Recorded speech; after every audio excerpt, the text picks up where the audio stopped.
విజ్ఞప్తి. అదే మాదిరిగా అధ్యక్ష, not just in the issue of sexual మొలిస్టేషన్స్ etcetera, but also ఇతర సైబర్ క్రైమ్ విషయంలో కూడా. ఎందుకంటే ఇప్పుడు క్రైమ్ రూపం మారుతోంది. ఇదివరకు మనకు ఎన్నో సెక్షన్స్ ఉన్నాయి అధ్యక్ష పీనల్ కోడ్లో, అవన్నీ కూడా చాలా అవుట్డేటెడ్ అయిపోయినాయి, ఆబ్సలీట్ అయిపోయినాయి. అందుకే కొత్త చట్టాలు కూడా వస్తూ ఉన్నాయి. నేను రాష్ట్ర ప్రభుత్వాన్ని అడుగుతా ఉన్నాను, ఈ మధ్యన కేంద్ర ప్రభుత్వం కొన్ని కొత్త న్యాయ చట్టాలు కూడా తెచ్చింది. అయితే ఈ న్యాయ చట్టాల వల్ల కొంత మనకేమైనా ఇబ్బంది కలుగుతుందో అనే ఒక భయం కూడా కొన్ని వర్గాల నుంచి వ్యక్తం అవుతూ ఉంది. ముఖ్యంగా మన తెలంగాణ ఈ ప్రాంతంలో వామపక్ష ఉద్యమాలు, ప్రజా సంఘాలు చాలా విస్తృతంగా చాలా క్రియాశీలంగా ఉండే రాష్ట్రం మన తెలంగాణ. ఎంతోమంది గతంలో ప్రజా ఉద్యమాల్లో పాల్గొని అసూలు బాసిన నేల తెలంగాణ. అట్లాంటి తెలంగాణలో మనం కొత్త చట్టాల వల్ల పోలీస్ రాజ్యంగా ఏమన్నా రాష్ట్రం మారుతుందా అనే ఒక అనుమానం కూడా కొన్ని ప్రజా సంఘాల్లో, పౌర సంఘాల్లో, వామపక్ష సంస్థల్లో, ఇతరుల్లో కూడా ఉంది. దయచేసి నేను మంత్రి గారిని కోరుతా ఉన్నాను, కర్ణాటక రాష్ట్రం ఎక్కడైతే కాంగ్రెస్ గవర్నమెంట్ ఉందో, పశ్చిమ బెంగాల్, తమిళనాడు, ఈ 3 రాష్ట్రాల్లో కూడా ఆ కేంద్రం తీసుకొచ్చిన చట్ట సవరణలను వారు కొంత మార్పులు చేర్పులు చేసి పోలీస్ రాజ్యంగా కాకుండా ప్రజలకు, పౌర సంఘాలకు, ప్రజాస్వామ్యంలో నిరసనలకు హక్కుండే విధంగా వారు కొన్ని చట్ట సవరణలు కూడా తీసుకొచ్చారు. నాకు తెలుసు ఈ బిల్లుతో డైరెక్ట్గా దానికి సంబంధం లేకపోవచ్చు, కానీ ప్రభుత్వాన్ని నేను కోరేది ఏమంటే ఈ చట్టాల విషయంలో కూడా మన రాష్ట్ర ప్రభుత్వం, మన రాష్ట్రంలో కూడా ఒక విధానపరమైన నిర్ణయం మీరు తీసుకోండి. తప్పకుండా మనం కూడా ఆలోచన చేయవలసిన అవసరం ఉంది. సిద్ధరామయ్య గారు ఇప్పటికే చాలా వివరంగా ఈ విషయంలో తన నిరసన చెప్పారు. తప్పకుండా మా కర్ణాటక రాష్ట్రంలో దీనికి సవరణలు కూడా తీసుకొస్తామని చెప్పారు. నేను మంత్రి గారిని స్పష్టంగా నేను ఈ బిల్లుతో సంబంధం లేకపోయినా ఈ విషయంలో ప్రభుత్వం మన సభ్యులకు, రాష్ట్ర ప్రజలకు ఒక విశ్వాసం నింపే ప్రయత్నం చేయాలని కోరుతా ఉన్నాం. అత్యాచార బాధితులకు, అదేవిధంగా సైబర్ క్రైమ్లో ఇవాళ లక్షలు కోల్పోతున్న వాళ్లకు సత్వర న్యాయం లభించే విధంగా ఫాస్ట్ ట్రాక్ కోర్టులు ప్రతి జిల్లాలో ఏర్పాటు చేయాలి. వేగంగా అందులో కావాల్సిన నియామకాలు పూర్తి చేయాలి. ఏమైనా గ్యాప్స్ ఉంటే భర్తీ చేయాలి. వేగంగా స్పీడీ ఎక్స్పెడిషియస్ జస్టిస్ జరగాలి. ఎందుకంటే పెద్దలు ఒక సామెత చెప్తారు అధ్యక్ష, justice delayed is justice denied.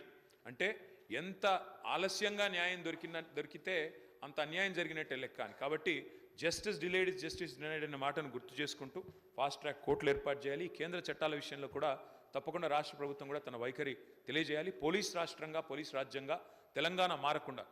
మళ్ళీ మంత్రి గారు ఇవాళ ఐటీ మినిస్టర్గా కూడా వారే ఉన్నారు. మినిస్టర్ గారిని కూడా నేను ఒకటి కోరుతున్నాను, ఈ మధ్యన ఇంకొక బిల్లు తెస్తూ ఉన్నారు. సోషల్ బ్రాడ్కాస్ట్ల మీద కూడా పాబంది పెడుతూ, సోషల్ మీడియా మీద కూడా పాబంది పెడుతూ ఒక బిల్లు తెస్తూ ఉన్నారు. దయచేసి మంత్రి గారిని నేను కోరుతా ఉన్నాను, భావ వ్యక్తీకరణ స్వేచ్ఛను హరించే విధంగా ప్రజాస్వామ్య దేశంలో ఏది చేసినా అది తప్పవుతుంది. ఎందుకంటే అల్టిమేట్గా డిజిటల్ మీడియాలో కూడా పౌరులు తమ భావాలను స్వేచ్ఛగా, తమ వాక్ స్వాతంత్రాన్ని పూర్తి స్థాయిలో వినియోగించుకుంటూ వ్యక్తీకరించే అవకాశం ఉండాలి. దయచేసి అలాంటి ఏమన్నా వస్తే తప్పకుండా దాన్ని మనందరం కూడా కలిసికట్టుగా నిరోధించాలని చెప్పి కూడా కోరుతూ మా పార్టీ తరఫున సభ్యులు చెప్పిన భావ స్వేచ్ఛకు సంబంధించి ఎవరికి ఇబ్బంది లేదు. ఉదాహరణకు మీ శాసనసభలో జరిగిన సంఘటన, దాని తదుపరి వీడియో వచ్చినటువంటి అంశం మీద మీ దృష్టికి తెస్తా ఉన్నా. వారి ఉద్దేశం అటువంటి వారిని కూడా చర్య తీసుకోవద్దంటే, సభ జరుగుతూ ఉంది, మిత్రులు ధర్నా చేస్తూ ఉన్నారు, అక్కడి నుంచి ఫోటోలు తీస్తుంటే మేము చూసినా లేదని మా సహచార సభ్యుడు వచ్చి మాకు చెప్తా ఉంటుంటే దాని మీద వచ్చిన వీడియో చూస్తే మీరు తప్పకుండా దాని మీద సోదరికి జరిగినా సిగ్గుగా అనిపించే పరిస్థితి ఉంది. దయచేసి సభ్యులందరూ కూడా గమనించండి. ఇటువంటి పరిస్థితి ఉంటే నేను కూడా చెప్పిన, మొన్న కూడా రవాణా శాఖ మంత్రిగా నిజంగా మహిళలు 70 కోట్ల మంది ప్రయాణం చేశారు. నేనేమంటున్నా, ప్రయాణం చేసే సందర్భంలో ఒకవేళ కొత్తలో వచ్చినప్పుడు అరే ఫ్రీ బస్ వచ్చింది కానీ వాళ్ళని ప్రయాణం చేసి ఉండొచ్చు. కానీ ఇవాళ ఎటువంటి వీడియోలు అంటే కొంతమంది వ్యక్తులు తెలుసు సంబంధించినటువంటి, ఇవాళ సోషల్ మీడియాకు సంబంధించి నేను మీ ద్వారా పోలీసు అధికారులు కూడా అటువంటి వాళ్ళకి సంబంధించి చర్యలు తీసుకునే పరిస్థితి స్వయంగా వారిని, అంటే ఆ వీడియో చూసినట్టయితే మీరు కూడా నిజంగా చెప్తా ఉన్నా దయచేసి అధ్యక్ష, అటువంటి వీడియోలను ప్రదర్శించే పరిస్థితి ఉంటే ఎట్లా అధ్యక్ష? కావాల్సుకొని దానికి సంబంధించి నిన్న మేము మాట్లాడుతుంటే ఏదో ప్రతిదీ ఒక నిమిషంలో ఏదైనా ఇప్పుడు ఒక ప్రతిబంధన, ఒక నిబద్ధత, దానేకంగా మనం ఆనాడు ప్రభుత్వం మాట్లాడిన వాళ్ళని 100 మంది మీద కేసులు పెట్టిన అధ్యక్ష. ఒక్కొక్కరికి ఎన్ని రకాలుగా సోషల్ మీడియాలో ఇయ్యాలి. నా దగ్గర కూడా చెప్తాను, అనేక మంది మేము నా కార్యకర్తలు కేసులు ఎదుర్కొన్నటువంటి పరిస్థితి ఉన్నది. ఇవాళ ఏం మాట్లాడింది కూడా జరిగిన వాస్తవాన్ని, ప్రభుత్వ నిర్ణయాన్ని వ్యతిరేకిస్తే ఇవాళ నేరుగా ఇండివిజువల్స్, ఒక మంత్రి, ఒక గిరిజనకు సంబంధించినటువంటి ఒక సోదరి, మన మహిళ, ఇక్కడ జరిగినటువంటి శాసనసభలో జరిగిన దాని మీద కూడా ఇట్లా నేను అడుగుతాను గౌరవ్ అమ్మా, నేను మీ గురించి నేను నా పార్టీకి సంబంధించి నేనేం మళ్ళా నేను social media this is running commentary sir అధ్యక్ష రన్నింగ్ కామెంటరీ. నేను గౌరవ సభ్యులు మాట్లాడిన అంశం మీద కూర్చోండి. నేను రవాణా శాఖ మంత్రిగా నేను గతంలో కూడా మొన్న చెప్పిన ఆర్టీసీకి సంబంధించి మహిళలు ఉల్లిపాయలు తీసుకొని బస్సులలో పోతురని ప్రత్యేకించి ఫేక్ వీడియోస్ తయారు చేసి పెడుతుంటే ఇది మహిళలను అవమానపరిచినట్టు కాదా? ఇలా వాళ్ళకి సంబంధించి అక్క అనగానే అవమానపడ ఏం జరిగింది? దానికి సంబంధించి రోజు పొద్దున అదే ఎజెండా నిన్నటికి అయిపోయింది. నేను దాని గురించి మాట్లాడాలి ఇప్పటివరకు. మళ్ళీ మీరు నేనేమడుగుతా ఉన్నా, నేను ఆ విషయంలో మీరు ఇవాళ నిన్న ఆడికే మక్కన్ సింగ్ గారు గౌరవ సభ్యులు వచ్చి ఇక్కడ నాతోటి మాట్లాడుతూ ఫోటో తీసినని చెప్తే దానికి సంబంధించిన వీడియో చూడండి అధ్యక్ష. దాని అటువంటి వాటి మీద నేను వారన్నారు చాలా భావస్వేచ్ఛ ఉండాలి, భావస్వేచ్ఛకు సంబంధించి ఎదుటి వ్యక్తిని పూర్తిగా కించపరిచే విధంగా ఉంటే ఎట్లా, అవమానపరిచే విధంగా ఉంటే ఎట్లా అనే అంశాన్ని తమ దృష్టికి తీసుకొస్తా ఉన్నా. దయచేసి మొన్న కూడా కొడినా మళ్ళీ కూడా కొడుతున్నాను. అటువంటి వారి మీద సభలో జరిగినటువంటి అంశాల మీద కూడా బయటికి వీడియోలు పెట్టిన తర్వాత అటువంటి వారి మీద తగిన చర్య తీసుకోవాలి. సభా ప్రొసీడింగ్స్ను కించపరిచి అవమానపరిచే విధంగా మహిళలను వాళ్ళ మీద చర్యలు తీసుకోవాలని మీ ద్వారా కోరుతా ఉన్నాను అధ్యక్ష. కేటీఆర్ గారు. స్పీకర్ సార్, ఈ బిల్ ఏదైతే ఉందో నేను దాని మీదే నేను స్పష్టంగా చెప్పింది మా పార్టీ తరఫున ప్రభుత్వం తీసుకొచ్చిన బిల్లును సమర్థిస్తున్నాము, స్వాగతిస్తున్నాము అని చెప్పాను. దాంతోపాటు మరి గౌరవ మంత్రివర్యులు రవాణా శాఖ మంత్రివర్యులు వారికి ఎందుకు ఆవేశం వచ్చిందో నాకు తెలియదు కానీ అధ్యక్ష వారికి నేను కాదు ప్రభాకర్ గారు, నేను దయచేస్తాను, నేను మిమ్మల్ని అనట్లేదు, మీ గురించి ఏమి వేరే విమర్శ కూడా చేయట్లేదు.